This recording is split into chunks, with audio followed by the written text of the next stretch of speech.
America में मंगलवार को राष्ट्रपति चुनाव से पहले डोनाल्ड ट्रंप ने क्यों किया 2020 के चुनाव का जिक्र। अमेरिका में मंगलवार को राष्ट्रपति चुनाव होने जा रहा है और चुनाव से पहले अमेरिका में माहौल काफी गर्म है। बता दें, इस चुनाव में रिपब्लिकन उम्मीदवार डोनाल्ड ट्रंप और डेमोक्रेटिक लीडर कमला हैरिस प्रमुख चुनावी राज्यों में मतदाताओं को अपने पक्ष में करने में लगे हुए हैं। जैसे चुनाव के दिन की उल्टी गिनती शुरू हुई तो ट्रंप ने 2020 के चुनाव की कड़वी यादें ताजा की और कहा कि उन्हें व्हाइट हाउस नहीं छोड़ना चाहिए था, जिससे आशंका पैदा हो गई है कि अगर वो हैरिस से चुनाव हार गए तो शायद वो 5 नवंबर के मतदान के परिणाम को स्वीकार न करें। पूरे अमेरिका में प्रारंभिक और मेल इन मतदान पर नजर रखने वाले university of Florida election lab के मुताबिक रविवार तक 45 मिलियन से ज्यादा अमेरिकी अपने वोट डाल चुके हैं। ओवरऑल कैंपेन में हैरिस इस चुनाव को देश की मौलिक स्वतंत्रता की रक्षा, संवैधानिक मूल्यों की रक्षा और महिलाओं के अधिकारों को सुनिश्चित करने वाले चुनाव के रूप में पेश कर रही हैं, जबकि ट्रंप अर्थव्यवस्था के पुनर्निर्माण और अमेरिका को अवैध आप्रवासियों से मुक्त करने का वादा कर रहे हैं। उपराष्ट्रपति हैरिस और पूर्व राष्ट्रपति डोनाल्ड ट्रंप सियासी रूप से महत्वपूर्ण राज्यों में घूम रहे हैं, समर्थन जुटाने के लिए तर्क दे रहे हैं कि जबकि विभिन्न सर्वेक्षणों में दो दावेदारों के बीच असाधारण रूप से कड़ी टक्कर की भविष्यवाणी की जा रही है।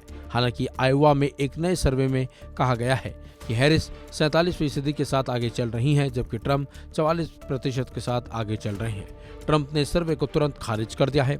आपको साल 2020 के राष्ट्रपति चुनाव के बारे में बता दें तो चुनाव में काउंटिंग प्रोसेस पर सवाल उठाते हुए ट्रंप ने रविवार को पेंसिल्वेनिया में एक रैली में कहा कि उन्हें व्हाइट हाउस नहीं छोड़ना चाहिए था। जो बाइडेन को सत्ता में लाने वाले चुनाव के बाद ट्रंप ने वोटिंग प्रोसेस में धोखाधड़ी का आरोप लगाया और अदालतों में नतीजे को चुनौती दी और उनका दावा खारिज कर दिया गया था। अपने संबोधन में ट्रंप ने बाइडेन प्रशासन की ऑर्जन नीति पर भी सवाल उठाया और कहा कि जब वो व्हाइट हाउस में थे, देश की सीमाएं सुरक्षित थीं। पूर्व राष्ट्रपति ने पेंसिल्वेनिया के लिटिज में एक रैली में कहा, जिस दिन मैंने देश छोड़ा उस दिन हमारे देश के इतिहास में हमारी सीमा सबसे ज्यादा सुरक्षित थी। मुझे नहीं जाना चाहिए था, मेरा मतलब है ईमानदारी से, क्योंकि हमने बहुत अच्छा प्रदर्शन किया। ट्रंप ने 2020 के चुनाव को स्वीकार करने से इनकार कर दिया और परिणाम को चुनौती देने के लिए कई अदालती मामले दायर किए, लेकिन वो असफल रहे।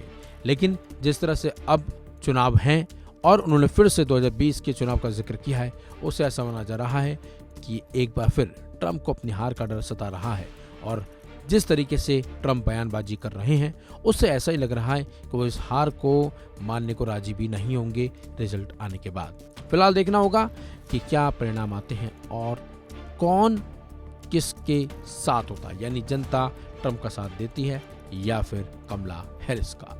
फिलहाल इस खबर में बस इतना ही। अपडेट्स के लिए बने रहिए वन इंडिया हिंदी के साथ।